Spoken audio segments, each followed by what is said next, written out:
আসন্ন শ্রীলঙ্কা সফরে ভারতীয় দলের সাপোর্ট স্টাফ হিসেবে গৌতম গম্ভীরের সঙ্গে দেখা যাবে অভিষেক নায়ার, টি দিলীপ এবং রায়ান টেন ডাস্কা থেকে।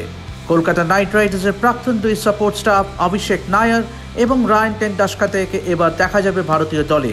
নায়ার এবং ডাস্কাতে দুজনেই আইপিএল চ্যাম্পিয়ন কেকেআর দলের সঙ্গে যুক্ত ছিলেন। ফিল্ডিং কোচ হিসেবে টি দিলীপকেও বহাল রাখার সিদ্ধান্ত নিতে চলেছে বিসিসিআই।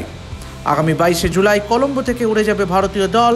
মুম্বাই থেকে চার্টার্ড ফ্লাইটে শ্রীলঙ্কার রাজধানীর উদ্দেশ্যে উড়ে যাবেন মেন ইন ব্লু।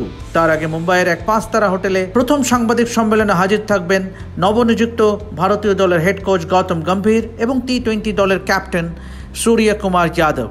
বিশ্বস্ত সূত্রের খবর, রায়ান টেন ডাস্কা থেকে গম্ভীরের পরামর্শ মেনেই ভারতীয় দলের সহকারী কোচ হিসেবে নিযুক্ত করা হচ্ছে অভিষেক নায়ারের সঙ্গে। এই প্রথম ভারতীয় ক্রিকেটের ইতিহাসে দুজন সাপোর্ট স্টাফ থাকবেন।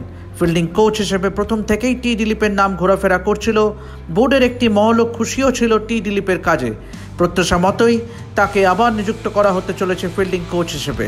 বোলিং কোচ হিসেবে গম্ভীরের আরেক পছন্দের ক্যান্ডিডেট প্রাক্তন দক্ষিণ আফ্রিকান পেসার মনি মর্কেলকে মনোনীত করা হতে পারে বোলিং কোচ হিসেবে। ডাস্কাতে আপাতত মেজর লিগ ক্রিকেটে এলএ নাইট রাইডার্সকে নিয়ে ব্যস্ত।